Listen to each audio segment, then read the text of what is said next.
Hey, I'm Tucker Carlson. Last week, within just really minutes after Charlie Kirk was shot at that event in Utah, a kind of proxy war broke out over his memory. Who gets to own it? Who gets to use it? While the rest of us were still reeling in shock, trying to figure out what happened, a ton of people appeared online, not just in this country, to tell you exactly what happened, exactly what it meant, and exactly what we should do next. And you can see why. With this level of emotion, rage, and grief in the air, it's pretty wise to leverage that much energy. It's almost like nuclear power. It can be used for good or bad. And a lot of people wanted to use it. There's no question about that. So they begin telling you, Charlie died for this, he lived for this, and he died for that. So the crazier reaches of the left, it was Charlie was a Nazi. And the lesson is Nazis get killed. It makes sense. He was a bad guy who got what he deserved, and a lot of them said that out loud. Certain parts of the right immediately told you that actually this was about something completely different. You know, Charlie died for Israel. Many began to say the prime minister of Israel said that, and so did a lot of other people. Charlie was a defender of Israel, which he was, by the way, and therefore he died for that cause. But none of these explanations, all self-serving, are really satisfactory. They don't capture who Charlie Kirk was, and on some basic level, they're dishonest. Charlie was not a Nazi. He was not killed because he was a Nazi. Yes, he was a defender of Israel. He didn't die for Israel, however. Why did he die? What was his life about? What was the sin, the core sin that Charlie Kirk committed against somebody, power, that got him killed in the end? And the answer is right in front of us, certainly those of us who knew him. Charlie's life was defined by his Christian faith.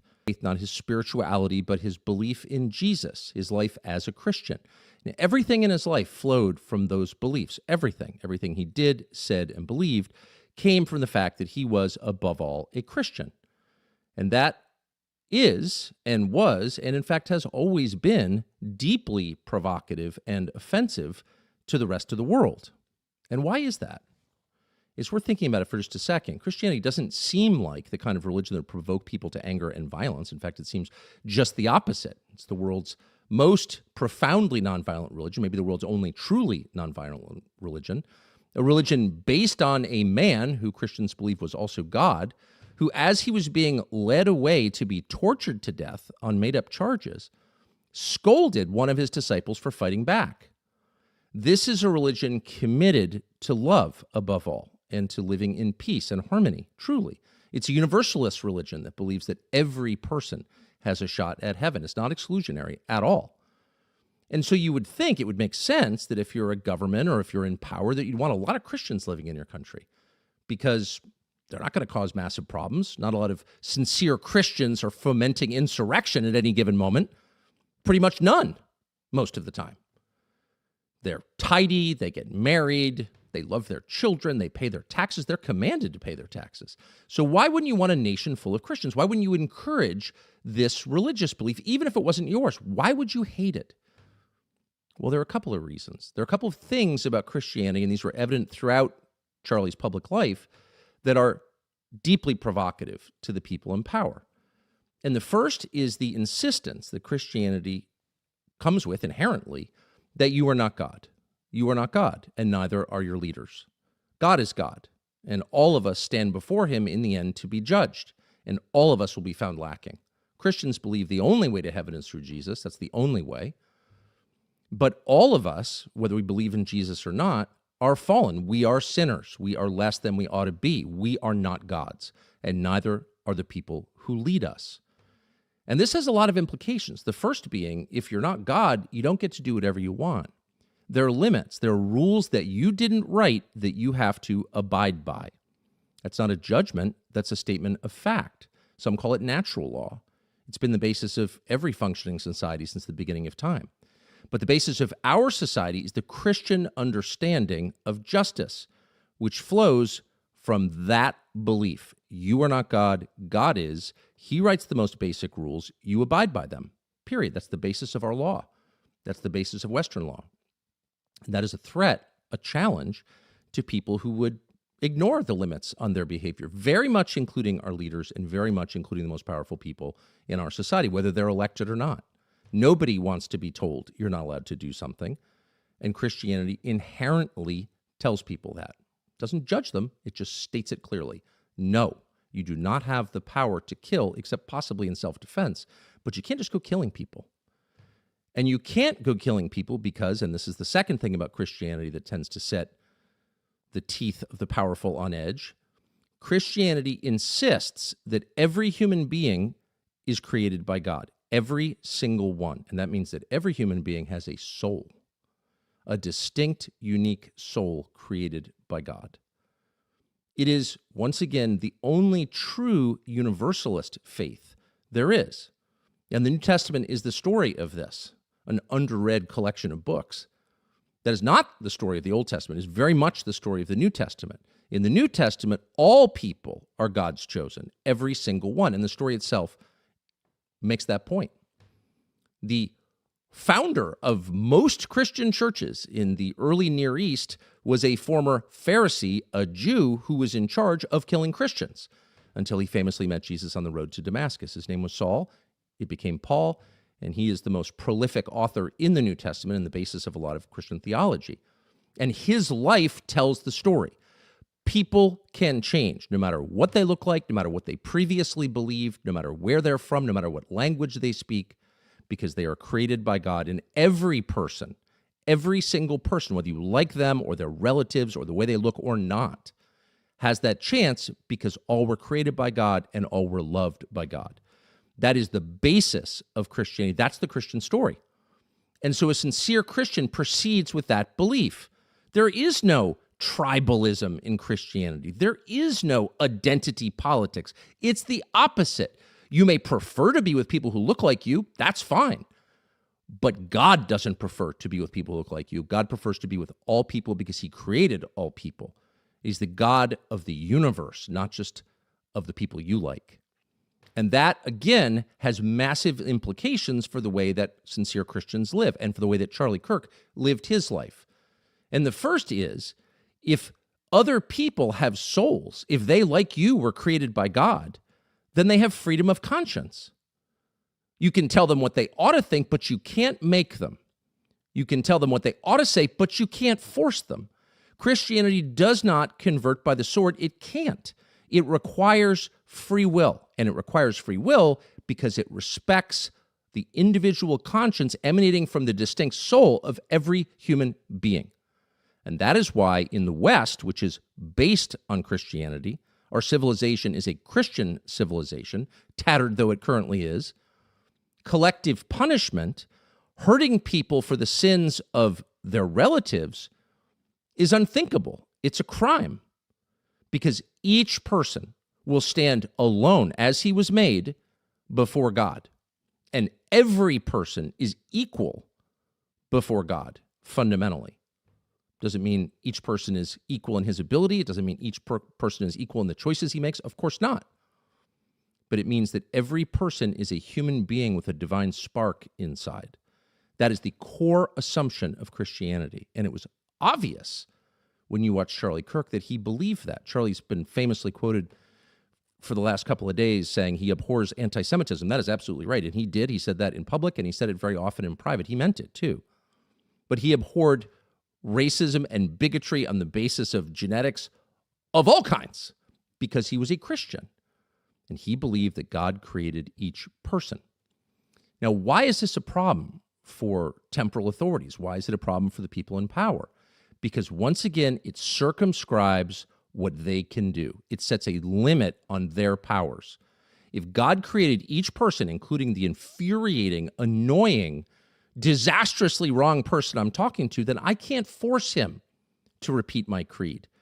I'm not in charge of his conscience. Only he is. And that is a limit. So when Charlie Kirk said, I believe in free speech, he didn't simply believe in free speech because it was in the Bill of Rights. He understood that it was in the Bill of Rights because it's in the New Testament. He understood that's a right that comes from God, bestowed on all of us at birth. And he felt his job, his duty, was not simply to protect it, but to live it, to show people what that looks like.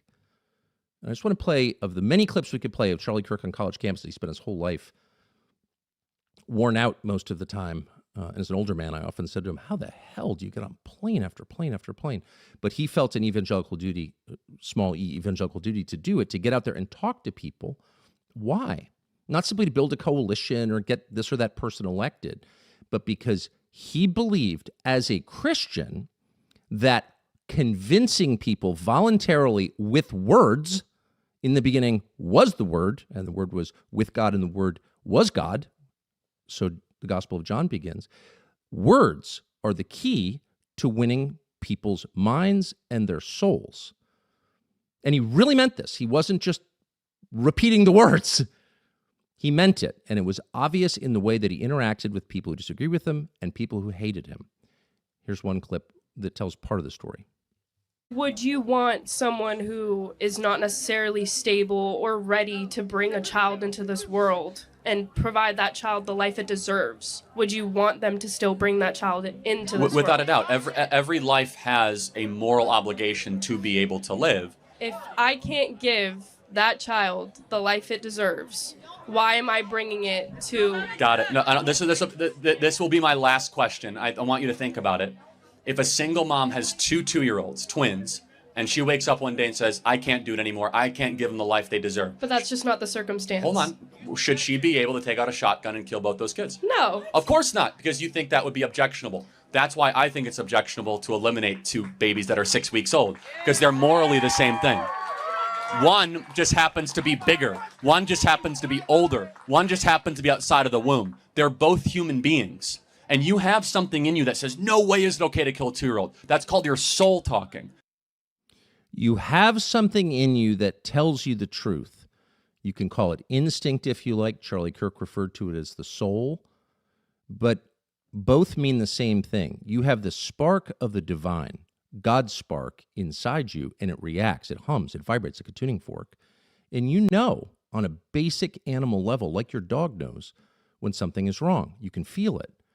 And the whole purpose of modern society, it seems sometimes, is to get the rest of us to ignore what we know. That vibration inside us that tells us the truth. Always, it never lies to us. Charlie did not ignore that. And you'll notice that in the end, he appealed to it with that young woman. He didn't scream, you're a murderer in his face, though he considered abortion murder, which it is.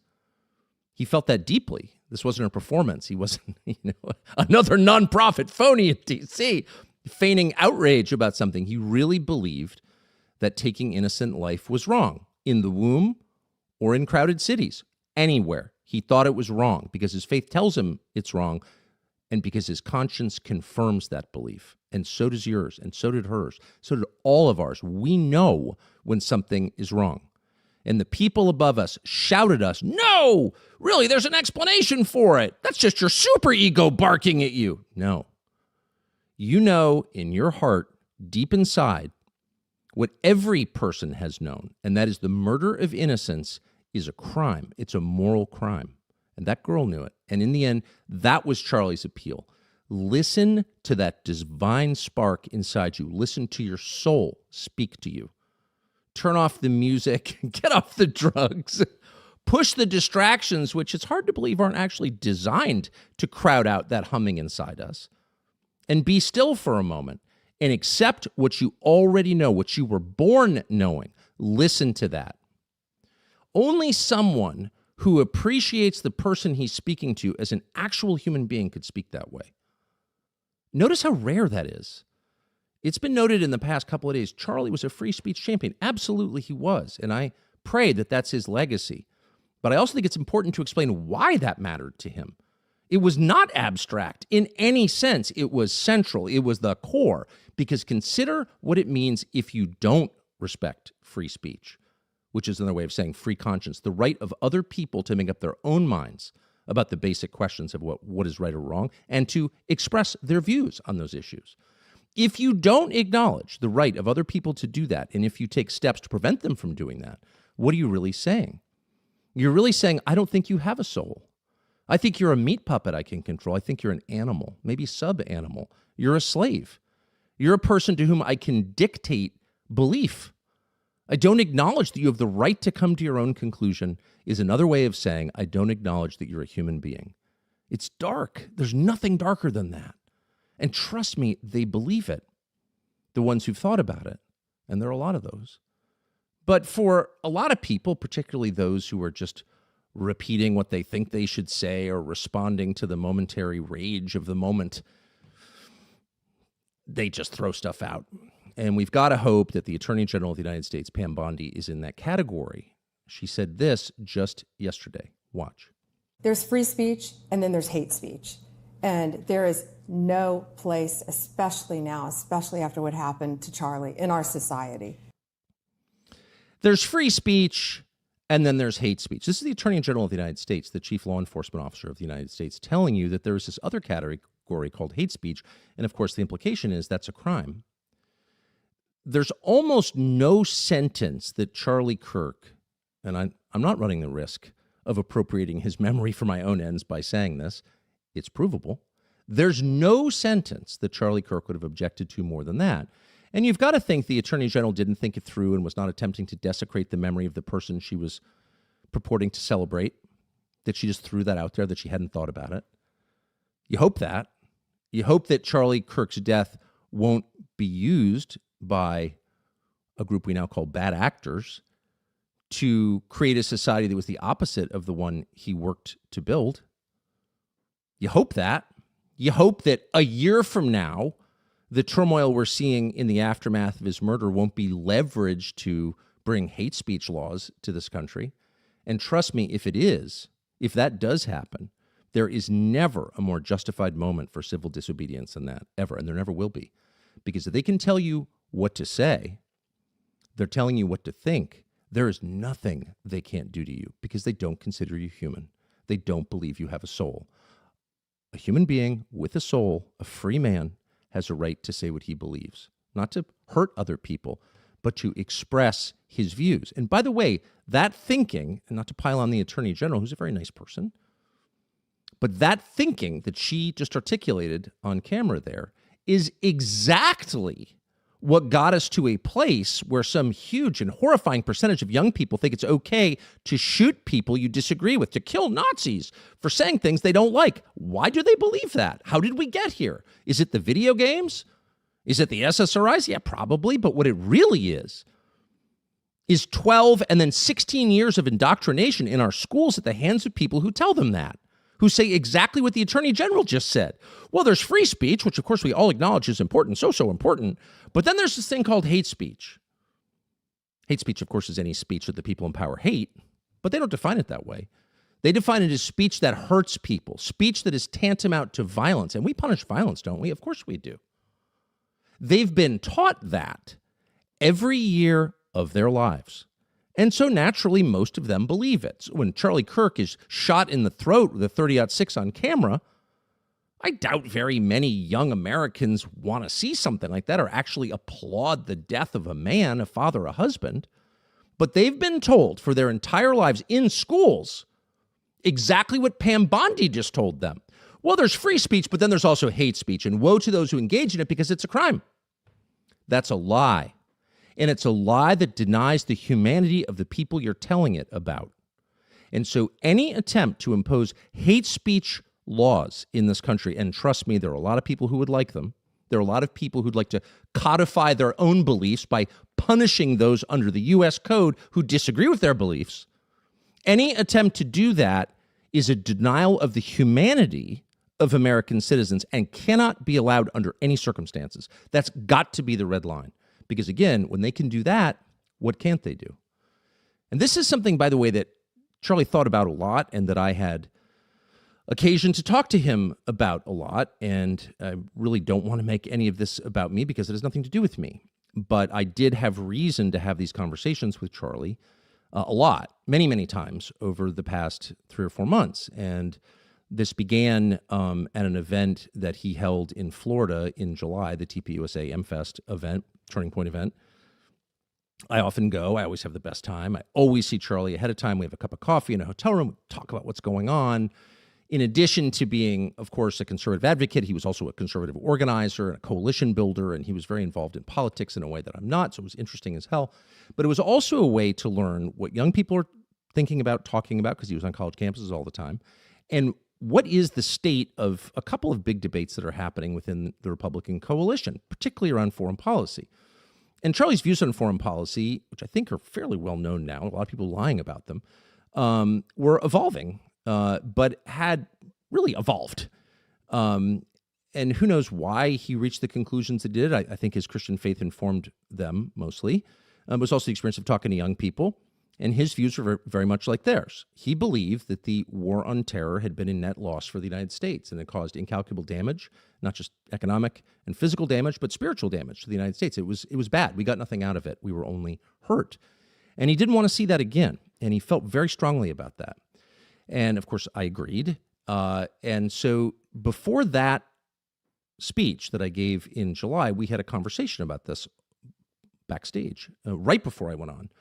And I was fulminating and getting all red in the face like I often do, to my shame. And I was mad thinking about this and thinking about the effort by the neocons in the United States to draw us in to another forever war with Iran.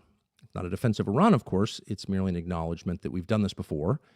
This happened in Iraq, which we entered into at the behest of those same foreign policy strategists, and it didn't work. And so I was going on at some length backstage with Charlie, and I said, probably not going to talk about that. I'm not going to torture you. I know your donors hate this when I say that.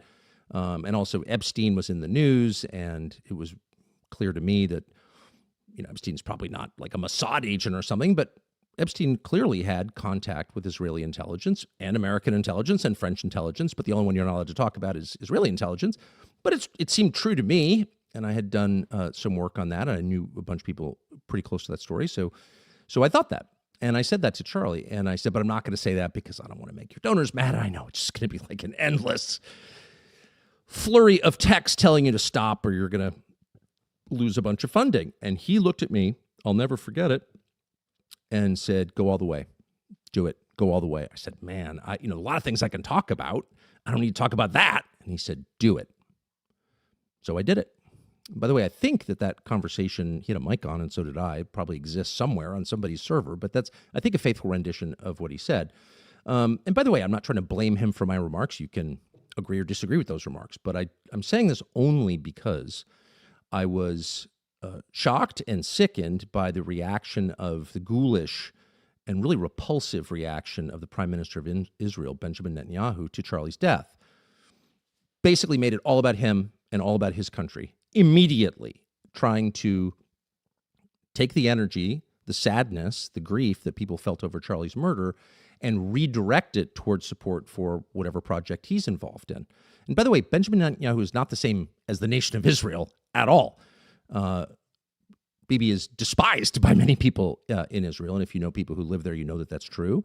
There are huge divisions within the Israeli government. I mean, there are certain parts of the intel world in Israel that do not support some things that Benjamin Netanyahu has done recently. So it's not the same as attacking Israel, attacking Bibi, but I don't think I've ever seen anything lower than his attempt to hijack Charlie's memory and use it for his own political ends, particularly because what he said was completely untrue. Charlie didn't hate Jews. He loved Jews. He had tons of friends who were Jews. He loved the state of Israel. He loved going there. He did not like Bibi Netanyahu, and he said that to me many times, and he said it to people around him many times. He felt that Bibi Netanyahu was a very destructive force. He was appalled by what was happening in Gaza. He was, above all, resentful that he believed Netanyahu was using the United States to prosecute his wars for the benefit of his country, and that it was shameful and embarrassing and bad for the United States, and he resented it. Didn't hate Netanyahu. He wasn't out there with a placard saying that, but he certainly expressed that to me and a lot of other people. And there's no question that Bibi's defenders on the internet will call me a liar or a kook, but that's a fact. And enough text messages exist that I think it can probably be verified in pretty short order. Not that it needs to be, because that is true. Shortly after that speech, there was a very intense attack on Charlie, and to some extent on me, not that I really noticed. But on him, I have no donors. He had $100 million worth of donors. And so, because he was involved in a different project from just yapping on the internet, which is what I do for a living, he was dependent to a great extent on his donors, of course. It's a nonprofit. And they went after him and tormented him. Not all, of course, many were supportive, but the ones who were offended by my speech, and there was a small, very intense group who were, tormented Charlie Kirk until the day he died. 2 days before he died, he lost a $2 million donation because he had publicly pledged to bring me to the next Turning Point conference in December. And he told me over the past couple of months he was losing a lot of donations over that pledge. They put out a flyer basically saying that I was going to be at this event giving a speech. And so he would text me and say, man, I'm really taking a lot of heat for this, and people are really mad. The American Jewish Committee called in a statement Charlie Kirk an anti-Semite and, quote, dangerous. Charlie Kirk, an anti-Semite. Yeah. He was not an anti-Semite. He was the opposite, and he was not dangerous. He was a great lover of people and a purveyor of peace. He was the opposite, and he was very stung by that. Those of us who've been called names for a long time are a little bit harder to offend. Charlie was deeply offended by that and expressed some of those feelings on Megyn Kelly's show and in other places. But that did not let up. The reason I'm telling this story is because he called me and then came to see me at my house about this topic. And I said to him every single time, look, I've got my own way to communicate my views. This is actually not the most important issue to me. There are lots of things I can talk about. I don't need to come to Turning Point. I can take a year off, no problem. I hated seeing how much he was suffering, the hassle he was getting from people, and I was being attacked too. By the way, it was a huge effort. I wasn't fully aware of it, actually, because I don't go online that much, but there was a huge effort by people, some of whom I know and have helped, and like Seth Dillon at the Babylon Bee, for example. Someone who had his own problems with free speech, who was famously canceled. And I like Seth Dillon. I had him on a couple of times. I had dinner with him to show support. Seth Dillon was out there demanding that Charlie Kirk take me off the roster, pull me off stage, because I had said things that Bibi didn't like or that he didn't like or whatever.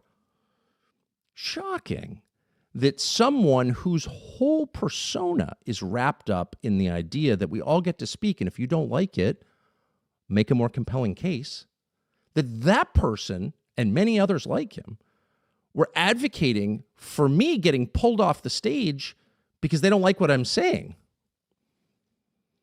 This is a trend, and one that we should be really concerned about. It's not just about Israel, by the way, at all.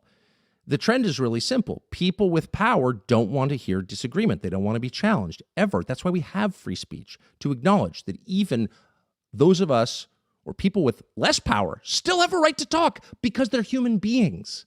You don't own them.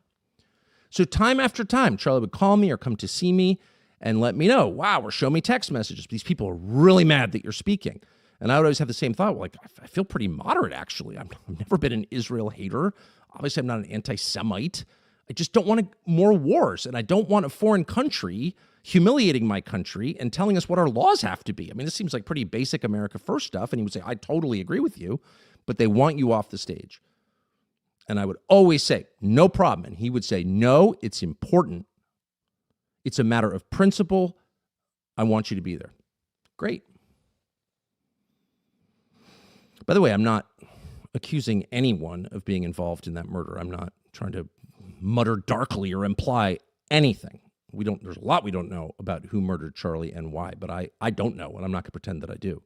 But I think it's important to say that out loud because it's a fact, and there are many liars out there Bibi Netanyahu, number one among them, shamefully, who are trying to distort the truth, a truth that I know and can prove. And the last thing I'll say about Charlie is that his views were changing on topics that had nothing to do with foreign policy, the famous kind of red line, third rail, can't talk about it. But it's possible that the subject that makes people even madder in Washington, New York, and LA than having non-conventional foreign policy views is having non-conventional economic views. Man, they really don't like that at all. And Charlie's views on economics and on the way that wealth is distributed in the United States were changing fast, really changing fast, and hardening. Not because he was a socialist, hardly. He was about as much of a socialist as I am, not at all. But because he lived here, and he spent a lot of time with young people, and he couldn't help but notice, because he was an observant and honest person, that they're not thriving at all, and that the chances they'll have lives comparable to the ones they had growing up are very small. Most of them won't have houses. They won't own anything. They'll be in debt. And for that reason, they won't get married or have children. And so the people who are born here won't continue their legacy in the United States. It's the end of our civilization. And the root of a lot of this is spiritual, but the root is also economic. And it raises a question, a basic question of fairness. And I tried to address this in the speech that I gave for Charlie in July. I don't think I did a very good job, and it was misinterpreted, but I invoked Bill Ackman. And the point I was making had nothing to do with Bill Ackman being a criminal or even being an Epstein friend. I mean, I don't really know anything about that. I don't know much about, I'm not accusing Bill Ackman of a crime, and I'm not accusing him of, being a sex creep or a Mossad agent or anything like that. I don't think that. I don't know that for sure. And I wasn't trying to say it. What I was trying to say is that Bill Ackman is not creative, not particularly intelligent. Bill Ackman is worth $7 billion. So you have to ask, how? And it seems to me that Bill Ackman is rich for the same reasons that a lot of other people I know are rich, because he's hyper aggressive and he's well connected. And my only point was, if you live in a society that awards the spoils to people on the basis of those two qualities, like the most aggressive, the best connected people get the richest, that's a dysfunctional society. There should be a reward for creativity and decency and hard work, steadfastness, following the rules. You should have to add to the sum total of your society, you'd think. It's not an argument against the free market. It's the argument against whatever we're living through right now. This is really dark and ugly. And if people like Bill Ackman are getting the richest, what has Bill Ackman done? Shorted the market or something? Talked down Herbalife? I mean, I'm not even saying that should be illegal. All I'm saying is, if that's one of the richest guys in your society, you've got a very sick society. I don't think Bill Ackman's like a drooling idiot or anything, but when was the last time you heard Bill Ackman say something constructive or creative? Never. So it's just bad. And it's not just about Bill Ackman, of course. I mean, he's just a minor player in the life of the world, but he's a kind of metaphor for how off track we've gone. And that doesn't seem like a socialist point. Once again, I'm hardly a socialist, and neither was Charlie Kirk. That seems like a Christian point. Fairness is at the root of the Christian story. People will be judged not by who their parents were or by how they look, but on their hearts, on themselves, on choices that they made. That's fair. So again, fairness is essential to the gospel, and it's essential to any working society. In a fair society, or a society that its citizens believe is fair, people will comply voluntarily with the rules because they don't think the game is rigged. But in a society in which Bill Ackman makes $7 billion, and the smartest, hardest working, most interesting, creative young people can never own a home, in a society like that, you're going to get Mamdani as mayor. You're going to get a lot of bad things because people will opt out of the society because they know it's not fair, it's rigged. That's the only point I was trying to make, and Charlie, not surprisingly, made it much more eloquently, I thought, in an amazing interview, the last interview I did with him, late July of this year. Here's part of it. We know how to create wealth, but we don't know how to create it for the generation that needs it most. If you look at the economic conditions, you would think the other conditions surrounding it are like abject poverty. These are the problems that third world nations have. I know. Our young people can't afford stuff and they have to finance their basic necessities. And yet we're the wealthiest nation in the history of the world on the planet. We have a $37 trillion GDP. We have the greatest companies, and we have all this stuff to brag about. And yet all of our problems would beg the question, and it's this inherent contradiction. We're super wealthy on one side, like a powerhouse juggernaut, and we are like an economic nightmare on the other side. How did that happen? So if there is such a thing as the left in the United States, if it still exists, you would think a message like that would at least get a hearing, a respectful hearing. Hey, what about wages? What about the ability of young people to just buy a little house with a little lawn in some subdivision? What, isn't that kind of what they say they want? Empower, the most vulnerable, the people who try hard and play by the rules. They called him a Nazi. They didn't care that Charlie Kirk in real life spent his time trying to stop war, trying to, figure out how young people could buy a little house somewhere. Aren't those left-wing goals? No, they didn't care at all. And in fact, they hated that because they're for war, because they're for death, because they're for the inequality he described, because it leads to a volatile society that empowers them, of course. They're not a check on power, the professional left, the trans community. They're the shock troops of power. Charlie Kirk was a check on power. Charlie Kirk, inspired by his Christian faith, stood up to people fearlessly to say what he thought was true. And for that, I will always love and admire him. I want to go down to someone else who loved and admired him and knew him well and played a pretty, I think, important role in the final months of his life, and that is my old friend, Megyn Kelly. Megyn, thanks so much for coming on. Oh, Tucker, thanks for having me. That was a barn burner, man. You hit on some really important big points. I don't even remember what I said, but I meant it. So I just want to start. So you had this experience last week that I've always prayed I never have. You were live when the news came in that our friend had been shot in the throat, and your reaction was captured for all time on camera. And I just want to start by playing it. I thought it was just an incredible moment that said so much about you and about him. So here it is. Oh, well, looks like we don't have the shot. Well, in it, you said, the line that stuck out to me, your first reaction was, he was sent by God. That's the first thing you said. You'd not heard this news before. Why was that your gut reaction to his shooting? Because I had spent so much time with him over the past few years, just on the air, Tucker. I never went out to dinner with Charlie. I didn't know him quite like that, like a personal friend. But I'd had him on the show more than 15 times. I'd been on his show repeatedly. I'd been to multiple Turning Point events and, talked with him backstage quite a bit. Just done a lot with him professionally, a lot. And I mean, I wonder if he's been on anybody's show as much as he was on mine over the past couple of years. And I got to know his thoughts on virtually everything. And I saw what people are seeing now, how they were all infused with his Christian faith, that he was a truly happy warrior, that he gave almost everyone the benefit of the doubt, yes, that he had a much more positive and optimistic outlook on humanity than I do. And I think than you do. I mean, I think we're a couple of cynical mofos.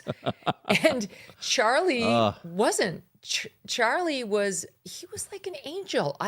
This picture that the left is painting of him in the news is totally foreign to my understanding of Charlie or to anything I've known. And I watched Charlie on his show too. I know the things they say he said that were controversial. They just fundamentally choose to misunderstand and misinterpret him. I mean, you need look no further than Erica in order to see that he was real. Like her goodness, her love, their love story, her strength in the wake of his death. That's the woman he loved, and that's a woman who loved him. Why? Because he was some devil figure? The opposite. These two were as wholesome as you could find. And everything he said was from his love of humanity and his belief that they could do better. I mean, I am much more like, no, they can't. Let's move on without them. Like we've got to, And Charlie, I mean, in all of these college campus exchanges, whenever talking about most people, he would feel like everyone could be redeemed. And if he could just get to them, if he could just talk to them, if he could just buoy them up with hope, they would do better. They could see themselves as Charlie saw them, as God sees them. And I just ran into that optimism and that positivity from Charlie so often that I really did see him as God's messenger, Tucker, as an angel sent to us. And it's like, we didn't deserve him. I feel like he's gone now because we didn't deserve him. Man, you are too deep for cable news. No wonder you left. That's just such a beautiful summation and so insightful. I'm not sucking up. I mean it. I wish I had said half of that in my open. So, but why is that so provocative? I've been thinking about this since he was murdered. Like, what of all the people that we know in our business, the kind of let me give you my opinion business. I think it's fair to say he was the kindest. I mean, for real, and in private too. Even people he was really mad at, he would always say, "Well, I understand where that person's coming from." It's like, wow, his decency was a challenge to me, who struggles to be that. Why was that so offensive to people? Because it was power. It's so much more powerful, frankly, than negativity and anger. Yeah. It's infectious. It's a contagion. It's like a magnet for people, whether they like him or not. They're drawn to him, and he was converting people. So he was a huge threat. That's really, like, I've been asking myself this question a lot over the past week. Let's take the accused shooter in this case. Yes. And let's say, okay, it was motivated exactly as the authorities say. And he thought Charlie was, quote, too hateful. And this is a guy who's into furries and he's into trannies and he's living with one and, all the things. Why would Charlie have been targeted by this guy for that? Why would it be Charlie? You say all the same things. I say all the same things. Most of the people in our space and in conservative or independent media say those things. Why? Why Charlie? And sadly, I think it's this factor. It's this magnetism from him, this positivity, this aura, like that, this angel-like aura around him that was so incredibly threatening, way more threatening than the rest of us because it was powerful and it was winning people over. It was converting people at a rapid rate, and not just any people, but young people. The people who had never been converted before, the people for whom people who talk like you and talk like me had never even tried. They weren't even players on the field. They were seeded in the whole battle. And he said, no, we're not seeding them. I'm going to start at 18 to speaking to them in a way that they can hear and understand me. And I'm going to practice it. For the past 13 years, he practiced. He went out campus after campus. And in the beginning, he wasn't as good as he was in the end. He was good, but he wasn't as good. And so it was a skill he developed over time that made him more and more threatening, more and more effective. And you look at the numbers just in the presidential election. It's not an overstatement to say that Donald Trump has Charlie to thank for his election in November 2024, swinging the youth vote by 9 points. Yeah. We've never seen anything like it in the past 100 years. You don't swing the youth vote toward a Republican. Nothing in modern presidential politics. So he was a really integral, hugely important player, even though he was so understated and projected zero ego. So you didn't see him like that. He didn't have sort of the swagger of that in most of his public appearances. He was quick to subjugate himself to whomever he was talking to. But he was way more important than he ever let on. And I think that's why he was perceived as such a threat. That's why him saying the things others would say carried an extra layer of threat, yet both to this shooter and to Charlie's many detractors. And I just want to add as a period to this, as a footnote, I guess, to this, Tucker, you have a lot of it too. And it is the reason why Charlie is not the only one who's been threatened or was threatened to cut ties with you or not platform you. I too have gotten that, especially since you've been more outspoken on Israel. And I couldn't care less the amount of pressure they put on me. Like, what are you talking about?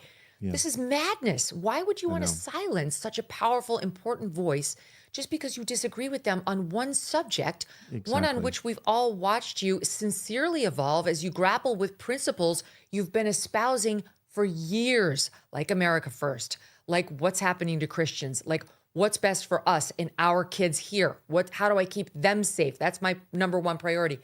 And I've been just absolutely disgusted and recoiled from people who have tried to pressure me on it. It, of course, never happened.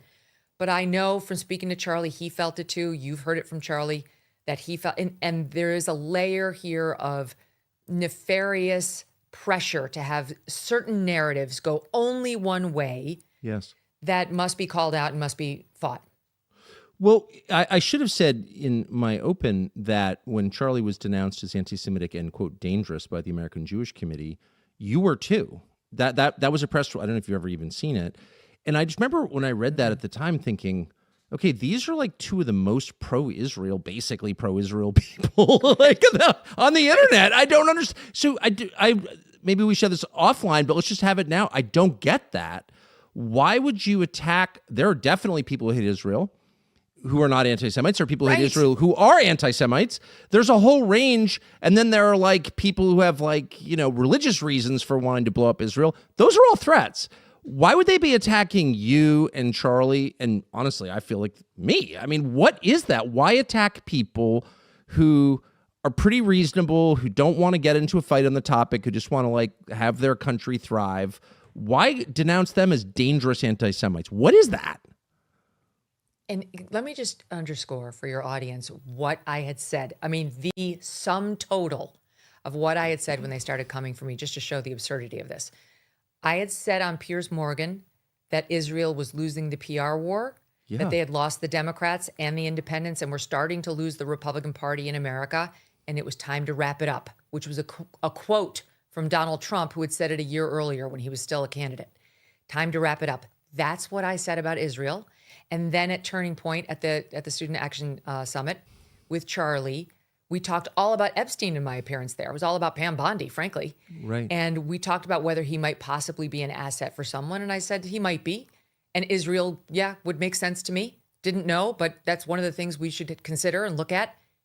And that will conclude the list of things I said about Israel.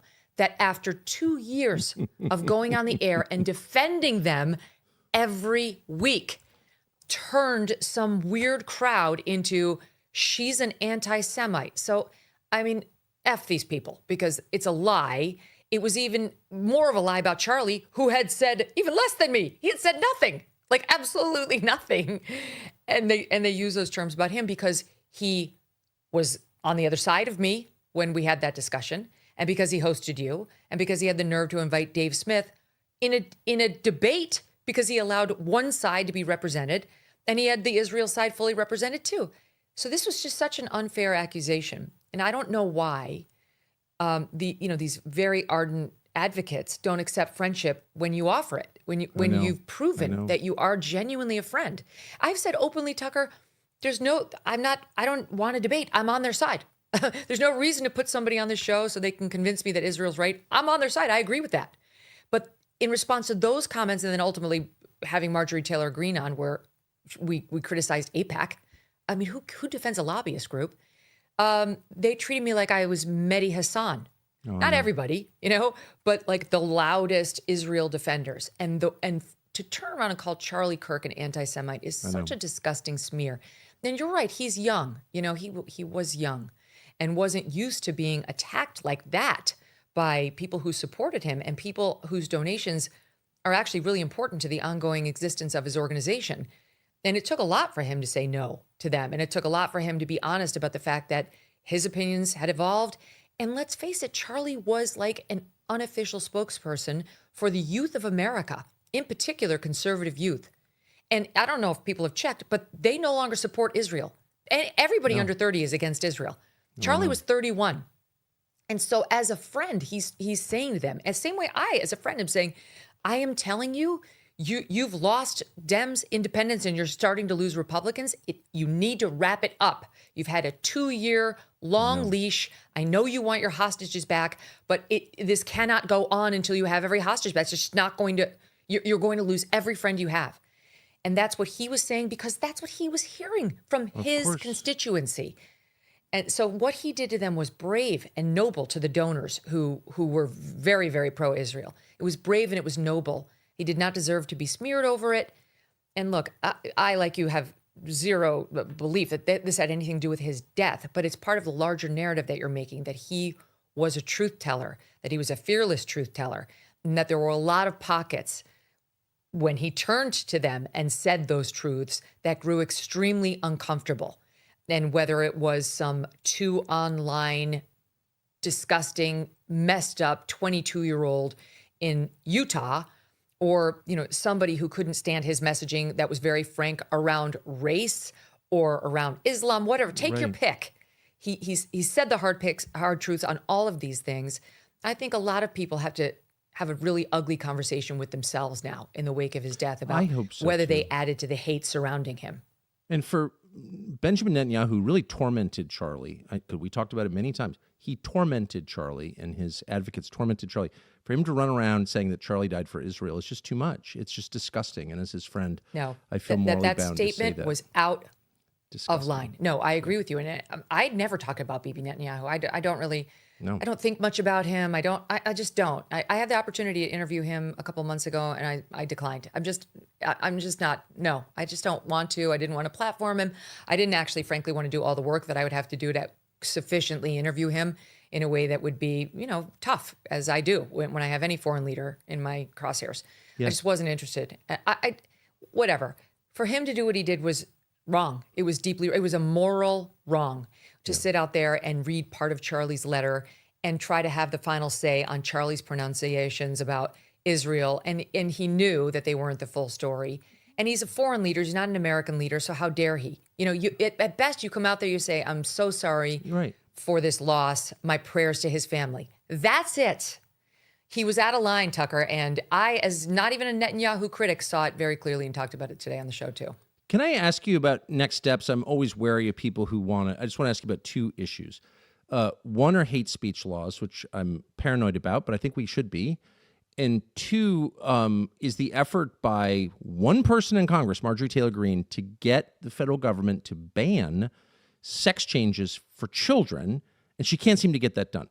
So are we going to get hate speech laws, do you think? Pam Bondi seems to suggest we are. And two, are we ever going to ban the mutilation of kids? So on the hate speech comments, that was an absolutely ridiculous comment she made today. I mean, it was absolutely foolhardy. There's just no way she doesn't know what she said is legally unsound. There's just no way. She was Attorney General of the state of Florida and became U.S. Attorney General and doesn't know that. So it does worry me, because does that mean she's actually pushing for a policy change? Because there's just no way she doesn't already know what she said is wrong. There's been reams of Supreme Court precedent on it.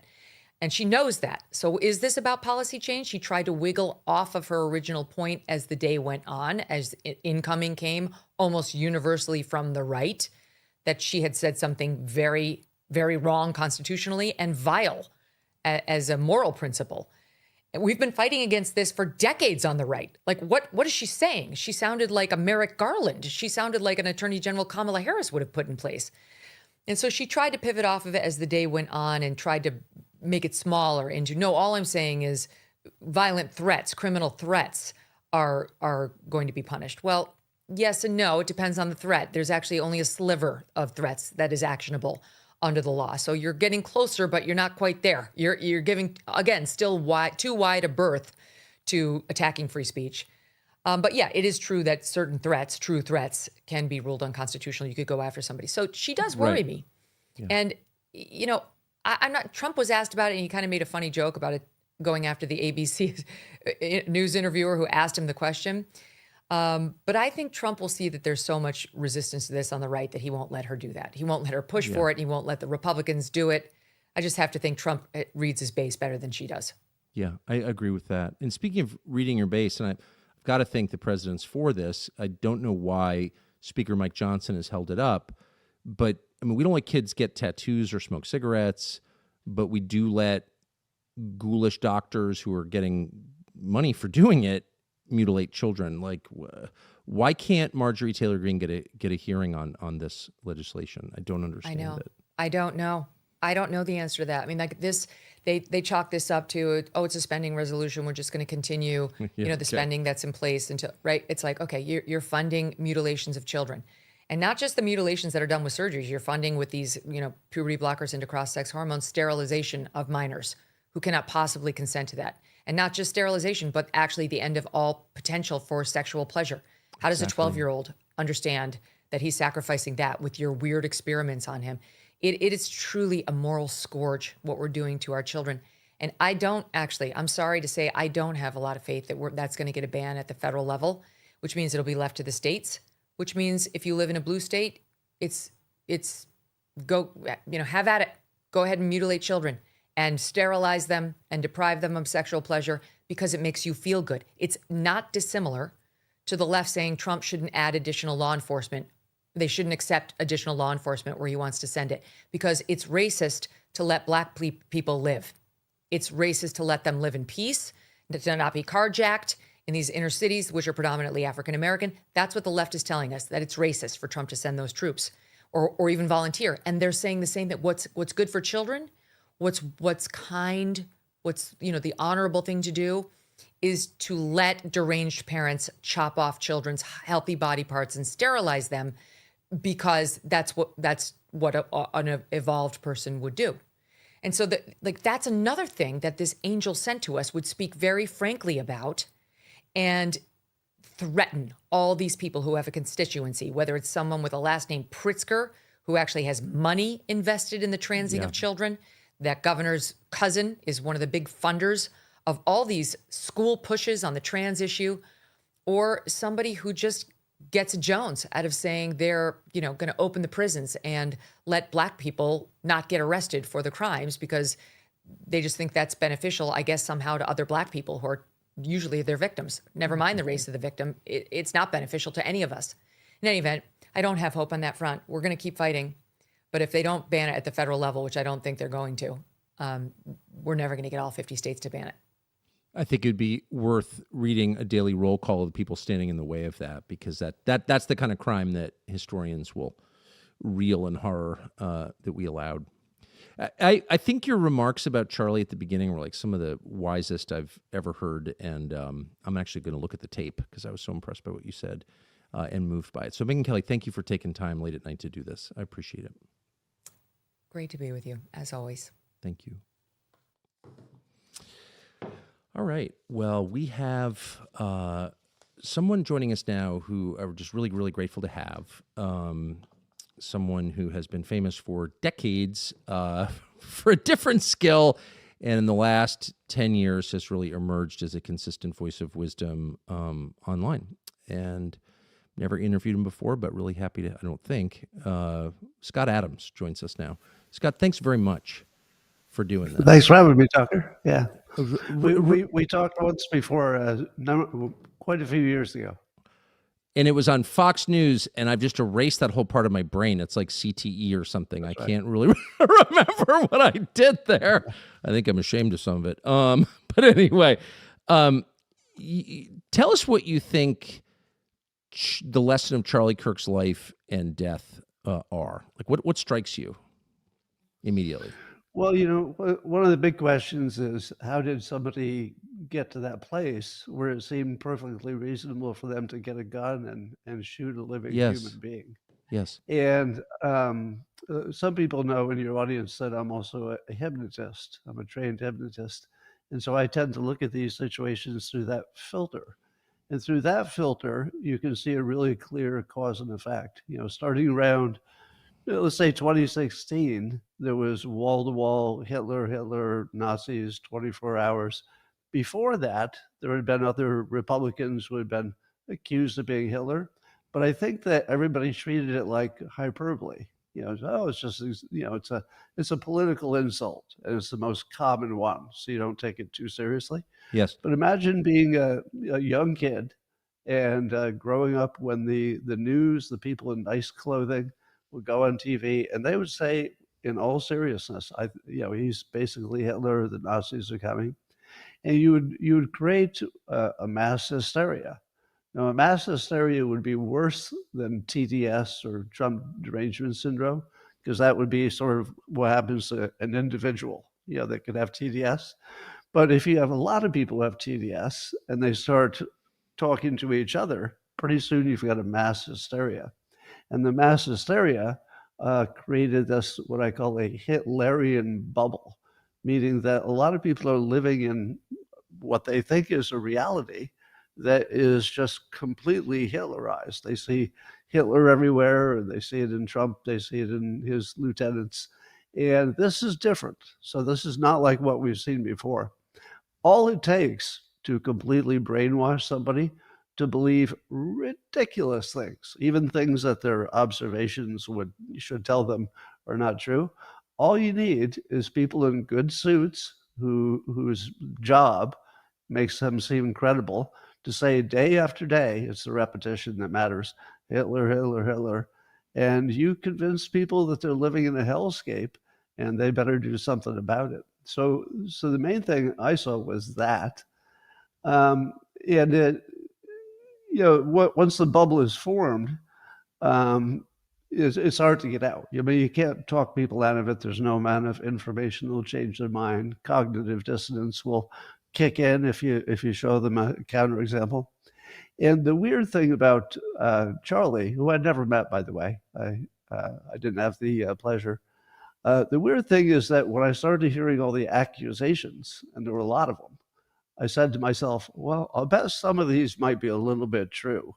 So I started to look for the original quotes, etc. None of them are true. And there were a lot of them. They were all either a made-up quote or a quote and a context, and nothing else. And when you hear people talking about it, especially the young people, they'll say things like, he was a bad hater person, but there's no example. So that's sort of the sign that it's mass hysteria, because they can't give reasons, and they don't seem too interested in the reasons. They're just sure that something has to be done. Now, on top of that, for the young people, there's probably also an economic pressure.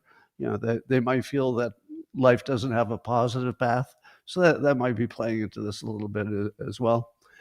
But I do wonder what will happen, and I predict that there's going to be another big bubble of psychological distress when the people who have said such bad things about him in public realize that none of it was true.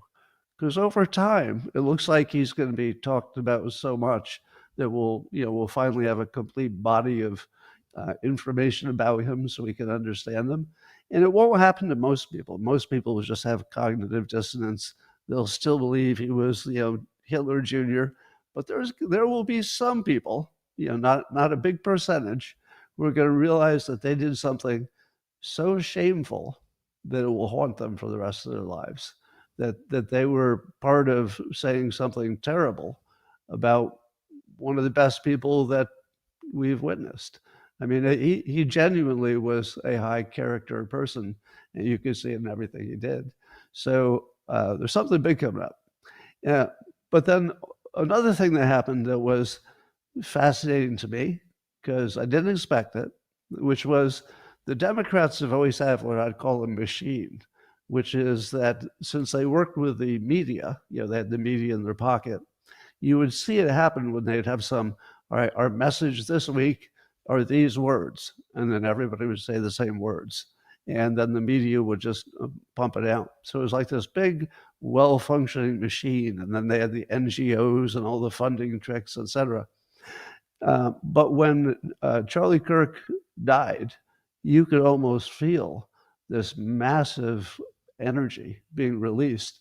He sort of controlled it, but when it was released, his mortal coil was no more. I feel like that energy just went into people. And suddenly tens of millions of people simultaneously said, what can I do? What can I do right now? Yeah, that's different. People don't say, I'm going to stop everything. Tell me what to do. I'm going to go to church. A lot of people did. I'm going to say stuff on social media. I'm going to hunt down the people who said bad things and cancel them. But I'm going to do something. We're going to figure out how to start another chapter of TPUSA, and all of that's happening, and it doesn't seem to be slowing down. The vigils, etc. If anything, the energy, it might be growing. And I've never seen anything like it in my life. I've never seen the Republicans turn into their own machine, and now it is a machine, and it's going to be incredible. I was thinking yesterday. It sounds like a joke, but it's quite serious. The thing that protects the Democrats from also having some kind of problem like this is that they don't have any leaders that are worth taking off the board. I mean, if you said to me, somebody's got a plot to take Tim Walz off the board, I would say, oh, no. If you're a Republican, you want to keep him there because he's not doing a good job. Your Jasmine Crockett's, your Chuck Schumer's. I say, please keep them right where they are. They're doing a great job. Nobody needs to harm them. But on top of that, I don't believe that Republicans, conservatives ever even think that way. I've never heard one say anything suggesting violence, like not even in just a casual conversation, the joking way you might do it in private, nothing like that. And I think it has to do with the fact that overall, the conservatives, the Republicans, MAGA people tend to look at Democrats almost as if they're clowns. They say things that literally make me laugh. No joke. I sound like Biden there, but I literally that frightened me a little bit. I literally will watch the news and watch Republican, prominent people talking because I think it's funny. And when they watch, when the left watches the right, they think they're watching monsters. Yes. So you can imagine how somebody would want to kill a monster, but nobody wants to kill a clown. Well, maybe somebody does, but so far Republicans have not wanted to kill any clowns. And I do think, well, first of all, the cancellations we're seeing, I have a little bit of mixed feelings about it because my point of view is that the people involved who are getting canceled are themselves brainwashed. And I don't mean that in sort of the, I don't know, the hypothetical way or anything. Like, I mean, actually, literally, they've been exposed to the strongest brainwashing you could have, which is about 8 years of wall-to-wall Hitler, Hitler, Hitler, Hitler. And, Charlie's one of the generals. So if you can't get to the Hitler, you're thinking, well, maybe one of the generals will be less protected, and that was the case. But I feel a little bit bad for them because they're victims too. But at the same time, the way society works, you can't let them get away with that. So there has to be some reckoning. And I am enjoying, I have to say, being a canceled person myself, I am enjoying the Schadenfreude or the catharsis of seeing that it can go both ways, at least for now. And by the way, I do think the violence goes in both directions, but I don't think that there's an equivalent to a massive machine that's been creating a situation that guaranteed there would be violence. If you just keep saying Hitler and you're selling it not as hyperbole, but you're selling it as absolute fact, the people who don't have access to alternative theories are going to believe that, and they're going to act on it. So, and I like the fact that there's a little mutually assured destruction. The left is getting to see a little bit of payback, reminding that the Republicans aren't going to take infinite abuse. There's going to be a point where it's going to come back. I kind of like that. But it just overall, I wouldn't be proud of it. The cancellations. I do believe that they're brainwashed victims. So I do wonder. Yeah, go ahead. Well, I thought your description of brainwashing seems accurate. It's very distressing to think that could happen in our free republic, the free and brave United States. I thought the people were more independent-minded than that. So that's sad. It's probably just human, though, a weakness that we all share, the susceptibility to propaganda. But why would you want to hypnotize a population or a portion of it? Like, usually there's a goal in mind. What's the goal here? Well, power. Democrats know that they can win an election that way. If they had better ideas and better policies and charismatic leaders, I imagine that's what they'd go with. Yeah. But Trump enters the contest, and you have the most charismatic leader with sensational ideas, according to at least his base. What are you going to do? He's the common sense guy. Are you going to say, we really do want the border open? We really do want a little bit more crime in our urban centers? What are you going to do? You don't have any kind of a rational attack to the common sense president who's been here before and knows how to get this stuff done. So it's just all they have. And I don't know that it's intentional that they did it so hard that it guaranteed violence. I don't think violence was the intention. I think just winning elections was the intention. Yeah, that sounds right. So thank you for this, by the way. Last question, where do you foresee this going? Well, it's unpredictable because the cognitive dissonance will cause people to think in a way that's non-standard. That's exactly what it is. So there might be a lot more of that coming. But one of the things that's going to happen is it might be the last what would you call it? The last straw that makes the entire Democrat situation collapse. Because if you look at their situation, they're running out of money. They don't have good leaders. They don't have ideas that can, beat the competing ideas, and they don't have momentum. They don't have the podcast world. The conservatives have that pretty nailed down. Basically, they have the best talent for just about everything right now. Just an amazing amount of talent in the right side of the world. But then you add on top of that the emotions and the feelings that people got because of Charlie Kirk's death.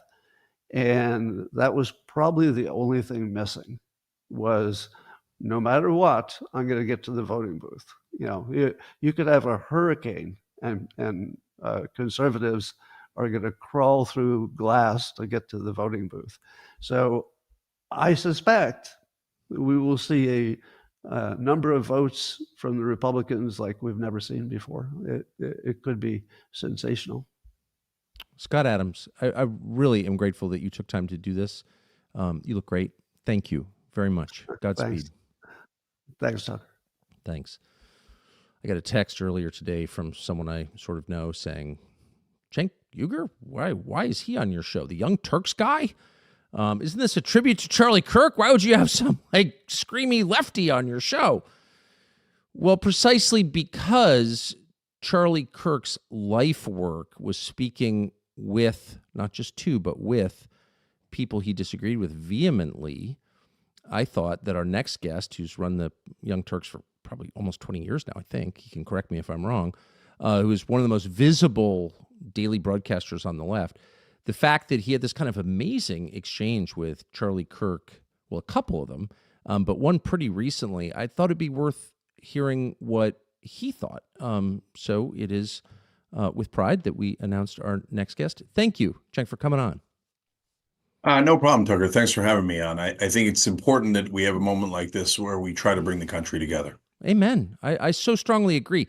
You had this kind of famous exchange with him, I think it was 2018 at Politicon, and it got super heated and bitter, and it was like, I don't know, things were viral in 2018, but it was viral.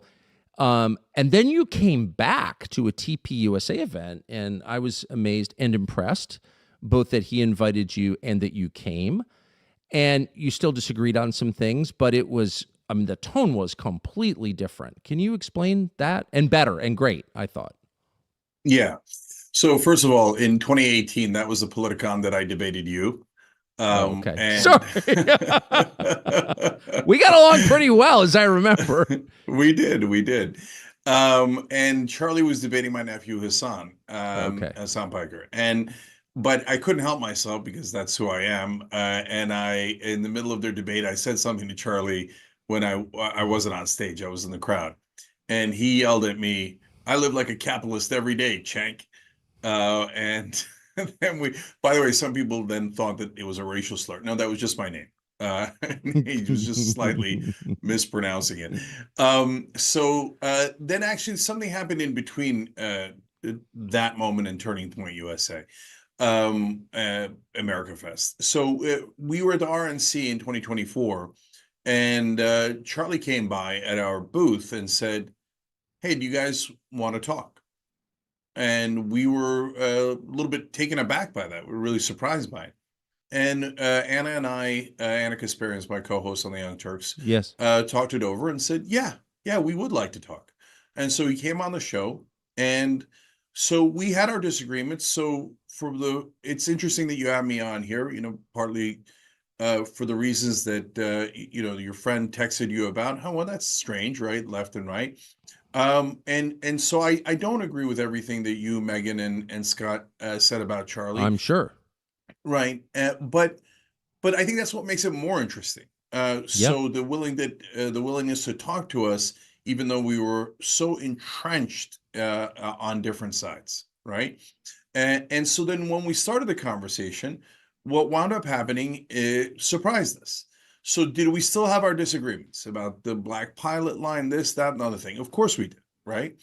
But when we started talking about corporate rule, he agreed. And I remember, like, I want to go back and watch the first interview we did with him at the RNC there, because I was kind of shocked by it. It's like, really? You're also worried about corporations having too much power and right? Because that, Tucker, you can understand that Yes. was a left-wing position for a long time in this country. It was. But the battle has been joined. And so that is an incredible development in American politics that mainstream media, I think, has chosen to ignore because it's inconvenient for them. Then we got into a specific topic, which was banning private equity from buying residential real estate. And the idea behind that is private equity is the biggest bankers in the world, basically. They're the biggest financial institutions. And they've started to buy all of our homes. Now, that creates a huge number of problems. Number one, it drives up housing prices. That is why they are artificially high, because so much more demand has come into the market. And I went to Wharton Business School, so this is not complicated, though. This is Econ 101, supply and demand, right? And so, secondly, what the number one wealth creation asset that the American family has is their homes. That is how we created the greatest middle class the world has ever seen. And they're taking that from us. And they're going to turn us all into renters. And then we're going to be indentured servants to them. Okay? And the way that they are doing this is they are giving collectively billions of dollars to our politicians. So this issue connects, actually, the money in politics issue connects to everything. Connects to corporate rule, it connects to capitalism, by the way, which I want to get back to, connects to Israel, because it isn't about Israel or any other particular lobby being evil or dastardly or in charge. It's the money that's in charge. And so if Big Pharma, Pfizer, Johnson & Johnson, et cetera, give money to our politicians, well, then they pass absurd laws like we're not allowed to negotiate drug prices. Right. What in the world? In capitalism, you're not allowed to negotiate prices, right? I know. So, and we talked about that, and he said, you're right, that is absurd. And we on the right already believe that it's absurd and that it's against capitalism. Fantastic. So, look, you're right. We've been around a long time on the Young Turks. We were actually the longest running show in internet history. And in that time, we've been on for 23 years. We've had about 21 to 22 years of hardened battle, right? Fighting back and forth, right?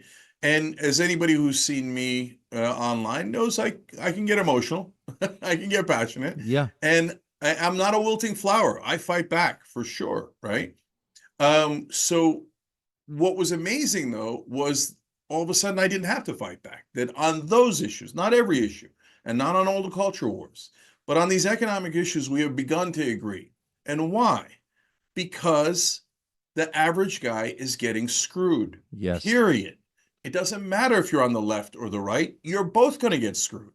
You're both going to have higher housing prices. You're both going to have lower wages. You're both going to have higher drug prices. And the people that brought you that is the donor class. And so when we agreed to that, then I said, okay, well, now conversation has become productive. We're not just yelling at each other. For the first time ever, we are talking to one another, and more importantly, we are listening to one another. So we did it again at the DNC, and then Charlie invited me to America Fest. And I went there, and again, we disagreed on gun rights, we disagreed on some trans issues, but we wound up agreeing on Dick Cheney and Mitch McConnell, for example. Yeah. Neither one of us like them, like either one of them. I agree. And, Tucker, I'll say this, and there's a lot more to talk about in that context, but if you told me you are going to go to a massive right-wing conference in the year 2025,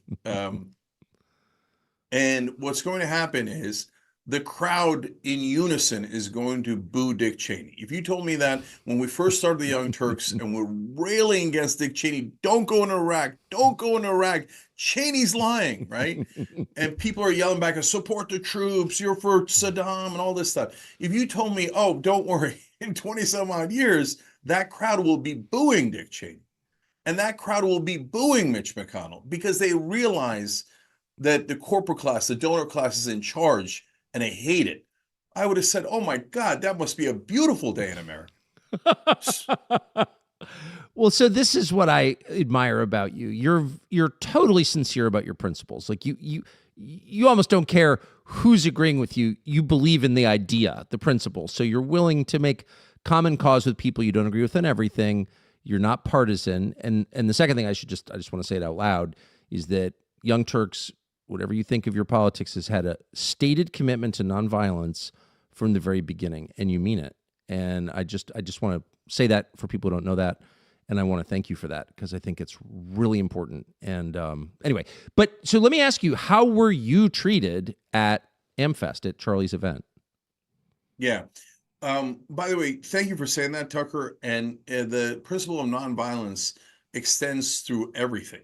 So do not be violent to each other. Violence is intellectual surrender. That's saying I can't win the debate with my mind, so I have to act like an animal and try to defeat that person physically. But that means you're surrendering and you're giving up.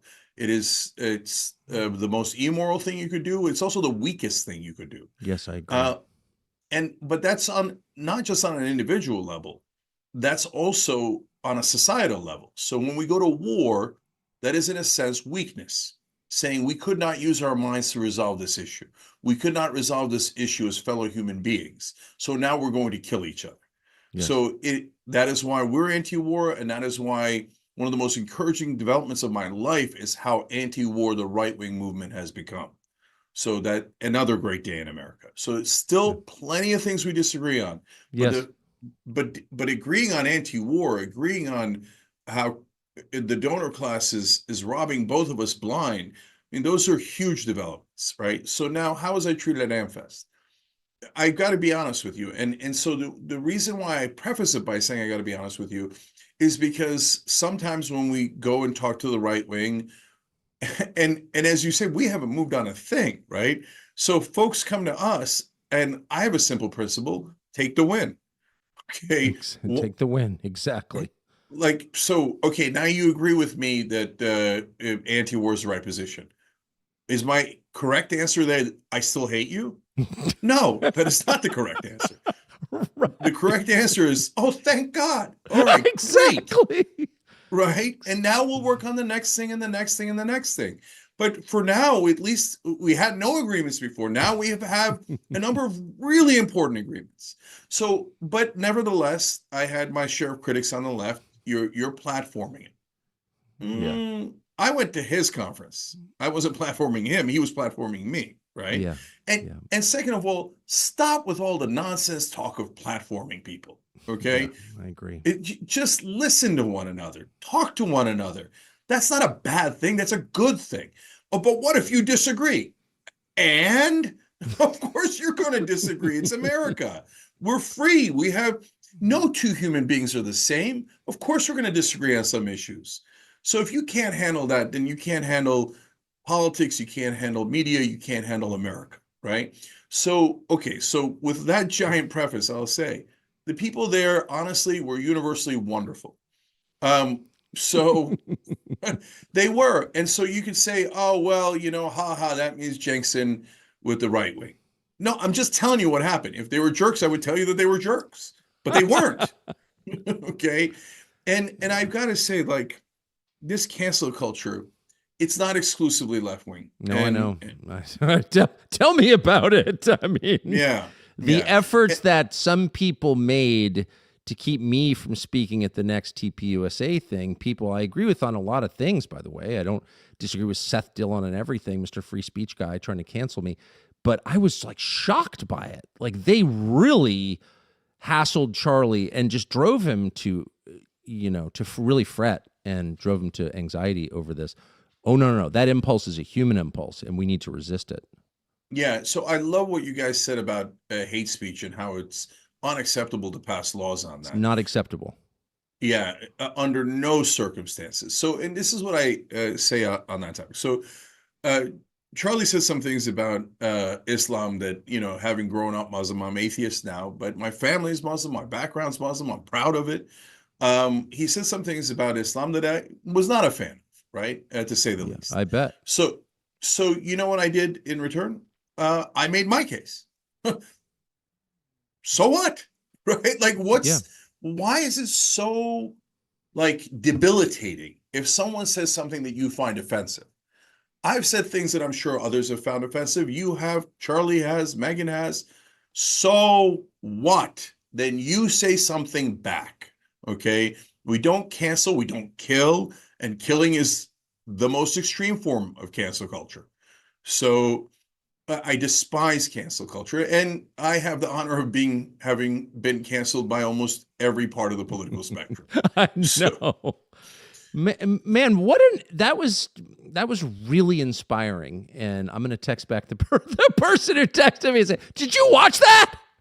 That was wonderful, and I so appreciate you're doing this. Thank you, and I hope you don't take too much abuse for it. And I'm sure you will, but I guess you don't care, so good for you. Thank you. That'll bounce off me so quick. I'll just say this one last thing, Tucker.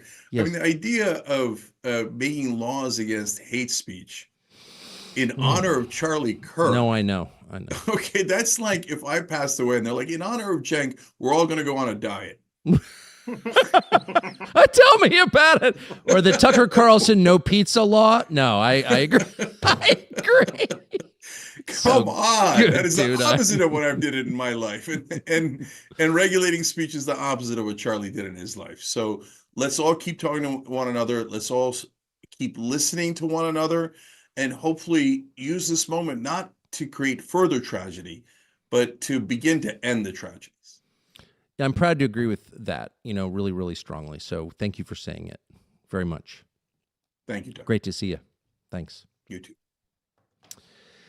So we want to end tonight the way we began, by talking about Charlie's faith and the effect on all of us from a spiritual perspective of his life, and particularly his death. There were reports that this Sunday church attendance was up dramatically as people suddenly felt stirrings within them that this, had cosmic significance, and that God is real, and this is a reminder that he is, which he is. Josiah Trenham is a Christian minister, and we are honored to have him now to put this in a broader spiritual context. Thank you very much for coming on, Father Trenham.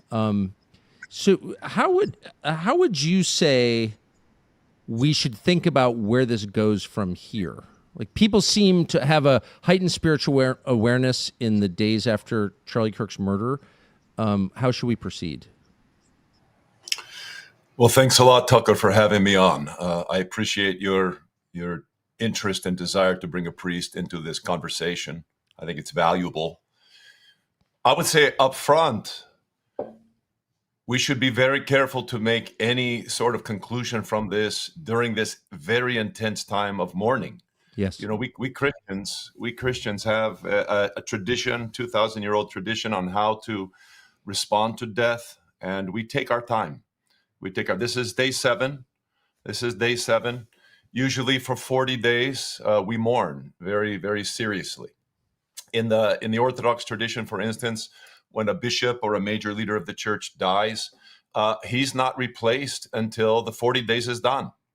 And that's not just out of respect for the person. In this case, mourning Charlie, really processing what his loss means, is very necessary to do, and it takes time to do that. And we're not going to be able to make good decisions about the future without calming down and processing what we've gone through. So this is the time I think that we should be very careful. We should mourn. We should consign all bad memories to the memory hole. Bad experiences is what we do for our loved ones when they die. There's no benefit in remembering the bad. We instead honor the good and try to imitate the good. We try to in the person's name do good. So this is my first thought is really, we should mourn, we should be who we are, and this is what Christian people do. We should take our time about this. I'm unfamiliar with this. I'm embarrassed to say I don't know enough about it, but I sense that it's rooted in something important and wise. Can you explain a little more why 40 days and what Christians have done traditionally during that 40 days? What does it mean to mourn seriously? Yeah. Well, I share your sense of it not being something common anymore, which is why I'm presenting it, because it is so universally human, actually, and it's not just Christian. The number 40, of course, is humongous in the Holy Scriptures. It's absolutely humongous. And the 40 days of Christ fasting, for instance, in the desert. 40 is a very important length of time that allows us to truly not make immediate reactions that we would regret. In right now, everything is so raw. Everyone who knows and loves Charlie, like you, this is a very dangerous time. It's a very dangerous time. You're being very courageous, and you're actually processing this with people who have known and respected Charlie, which is a fantastic thing to do. But a lot of people who are in the conservative political movement are raging. They're very angry. I was watching a clip from Matt Walsh yesterday, and I saw that Matt was just out there saying that he is just overcome with anger. I think that's understandable. Yes. Completely understandable. I have felt that. Yes. I'm sure. But for us to respect this Christian tradition, to pray, typically in the Orthodox and the Catholic tradition, both during the 40 days, we do good in that person's name. We actually do alms. We do charity in that person's name. In fact, you're doing that. I'm maybe you weren't intentionally trying to do it in a traditional Christian way, but that is what you're doing by trying to help Erica and support her. I was very, very happy to see that you're doing that, because it's what we do. It's what we do in this period. We usually also pray for the person. We don't think that a person, when they die, they've made the transition to the next life instantaneously. There are some in the Protestant tradition who think that. Not all Protestants think that, but there are some. But the vast majority of Christians, Catholic, Orthodox, and some like the Anglicans, we actually pray for the souls of the departed. And we use the image of the story of Lazarus and the rich man from the Gospels, where Lazarus is the poor beggar. He's neglected by the rich man. And when he dies, what happens? An angelic escort comes and picks him up and takes him on the journey to the bosom of Abraham. For us, that is a journey. This process is a journey for Christians of going towards the kingdom of God, but we don't think that it's instantaneous. And so we're collaborating. It's part of what our funerals are too. Our funerals are us gathering around the person and asking the Lord in his great mercy to receive our brother or our sister and place them in paradise until we can see them again. And we're also learning the lesson of sobriety. We're learning the lesson of death. We have to think about death and stare it in the face, because one of the great reasons we are so undeveloped, spiritually speaking, as a nation, is because we don't face death. Yes. One of the reasons that we have an incredible revival going on all over the United States right now is because of COVID. It caused us to face death. We had been hiding it. We've moved our old people, our parents, and the sick into old folks' homes and hospitals, and they die there, usually not surrounded by their family members. And then some Christian traditions now even do funerals without the body. That is just nuts. It's just nuts. And it steals from us the very, very important process of mourning and facing death. And it changes you. In the Orthodox tradition, in the Orthodox Christian tradition, the funeral service was written by one of the great theologians of the church. His name's St. John of Damascus. He lived from 650 to 750, an incredible hymnologist, incredible scholar. He actually was a very important political figure at the time that Islam, his father and grandfather, governed the city of Damascus. And when it was taken over by Islam in the 7th century, the Muslims left the Christians in place for about 50 years because Muslims were Bedouin peasants. They didn't have cities. They didn't have development, and they couldn't run a city like Damascus. So they let the Christians do it for about a half a century. And then about 706, that was it. And no more Christians in leadership. And he became a monk at that time, John of Damascus. And he wrote this incredible funeral service for one of his dear brothers. And it's used to this day for the last 13 centuries. And it's a deep reflection on the misery of death, where John is looking into the grave and he is contemplating how horrible it is for a Christian person to die and to see his soul be removed from his body, which is what death is. It's the separation of the soul from the body. It no longer animates the body and it's lifeless. And to see the body decay. And he says it happens to the rich and to the poor exactly the same way. All of the human, differentiations that we make to honor the rich and to neglect all gone, all normalized, all brought to the dust by death. So I don't mean to belabor this, but I think it's important for us. It's important, of course, for the immediate family, for all of Charlie's close family and friends to take their time, not expect that they're going to be able to just bounce back instantaneously and get right back at Turning Point's work. No doubt they will eventually, but I hope that they'll take the time right now to pray, to mourn, to think deeply about the future and about how they can honor Charlie's name. This is my hope. I think that's such a profound thing to say, and anyone who has been present at the death of loved ones, I think can confirm that it's one of the most powerful and obviously crushingly sad, but also beautiful and inspiring things. I mean, it absolutely changes you, and it's hard to remain an atheist after something like that, and we have been robbed of that experience. So what are the signs of hope that you see now? I would say before hope, the sorrow of what has happened to Charlie is so illustrative of a descent into a level of violence that, at least in my lifetime, and I'm only 2 years older than you. I was born in 1967. I think you were born in 1969. Yes. You're a San Franciscan. I'm a Angelino, born and raised in Los Angeles. I have never seen anything like this, Tucker. I have never seen anything like the violence that exists today in our towns. When I grew up in Pasadena, as a young boy, I went walking to school. My mother let me stay out every night until the lights went on. When the lights went on, I had to be home for dinner. If I wasn't home for dinner, I was in trouble. But she had no worries. No, in this last period, 10, 15 years, especially, violence has just absolutely exploded.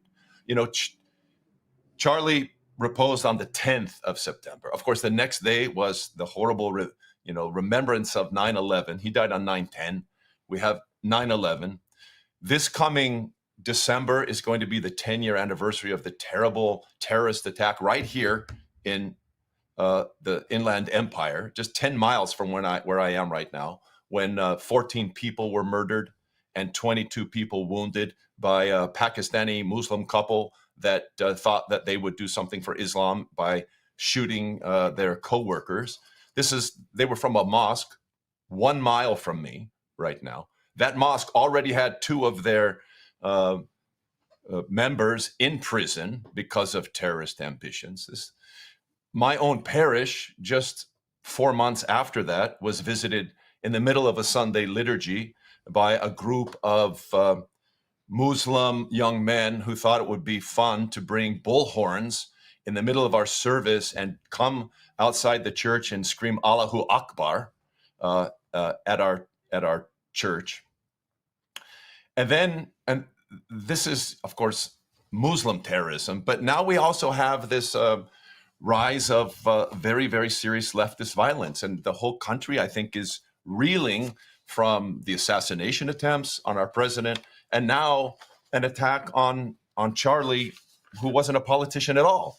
Yes. So I would say that If we're going to look for hope, it can't be fake.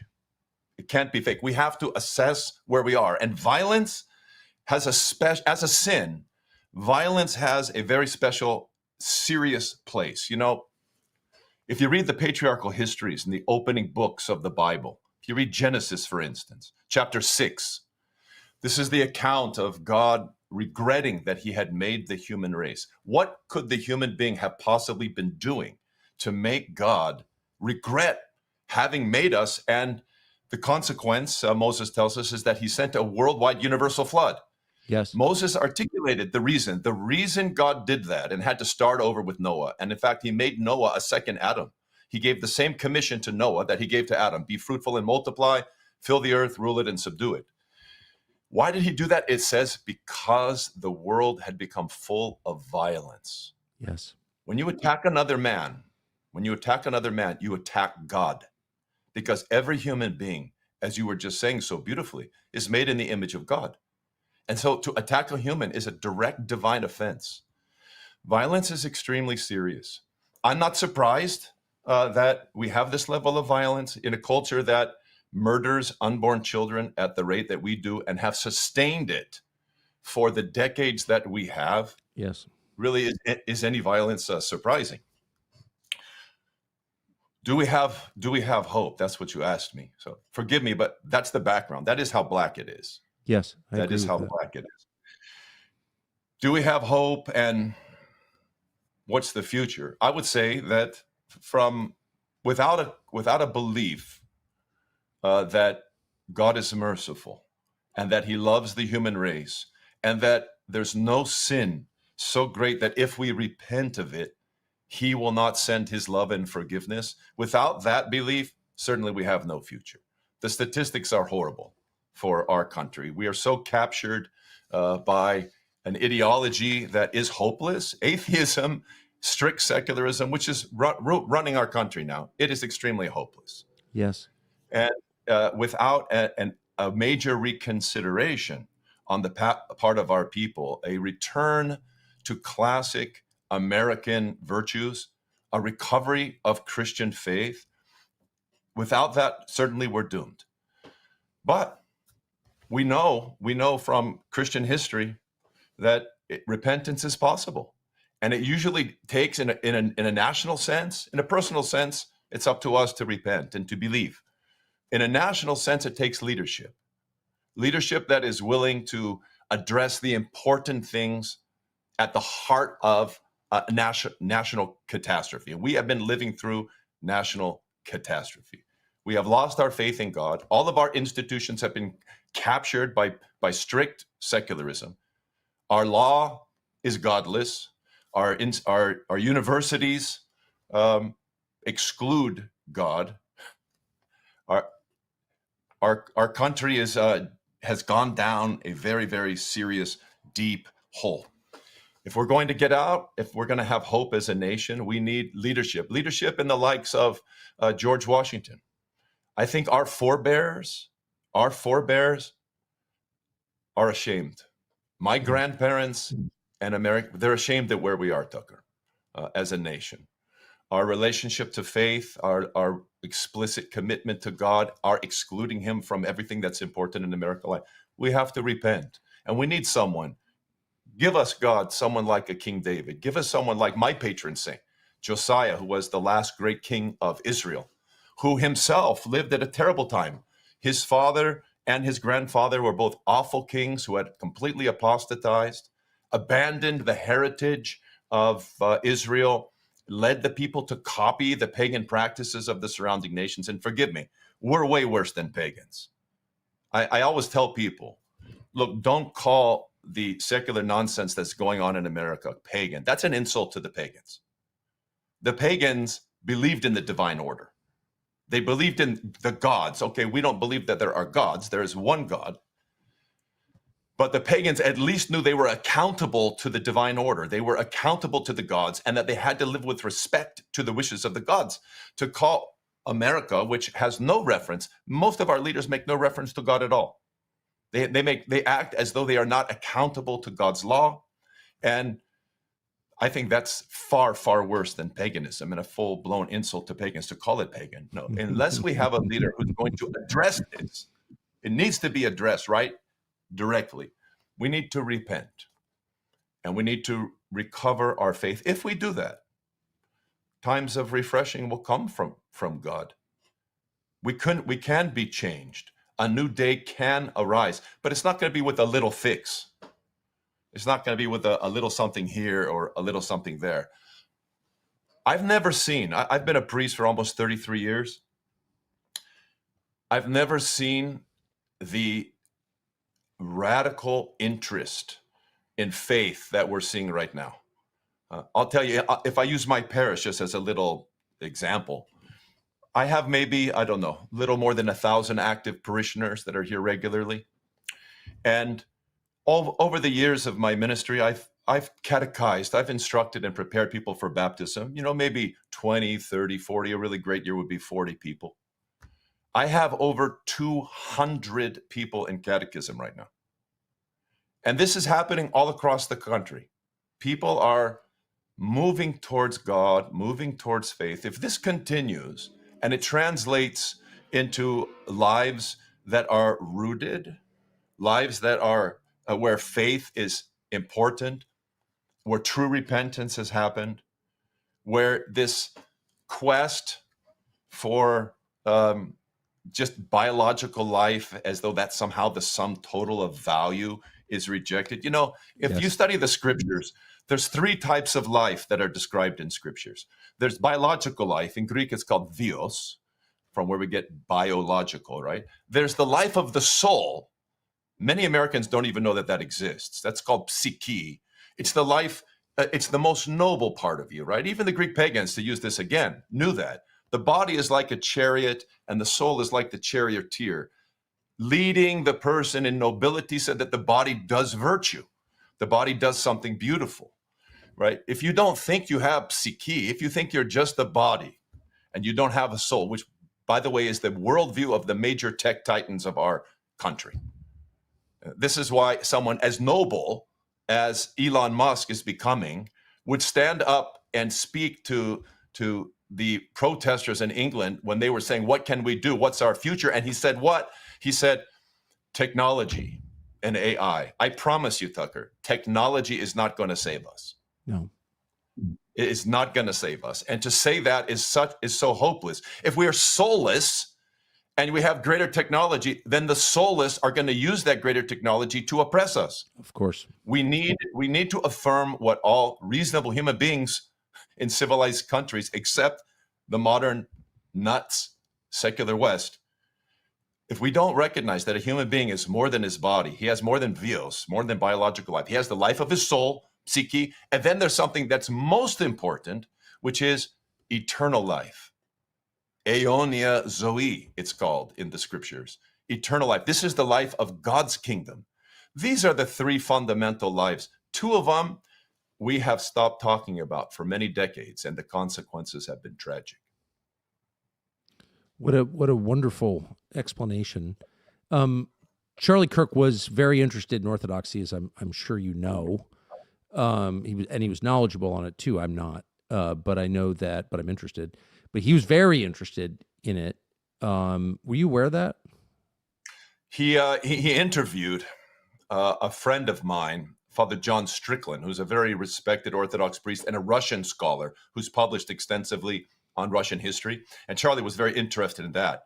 And I watched that interview and a few comments that he made afterwards, in which he actually got very much into the mind of us Orthodox Christians and explained why so many people are converting to Holy Orthodoxy. And I thought actually he was spot on, very much spot on. He said people are becoming Orthodox because they want something that is time tested. They want something that's substantial. Yes. They want something that actually informs culture, something that isn't just a plaything and can be categorized over just here. Or Orthodox Christianity, traditional Christianity in general, it is a lifestyle. It impacts everything because Christ is king, and he's king over every aspect of our life and over civilization. This is common knowledge.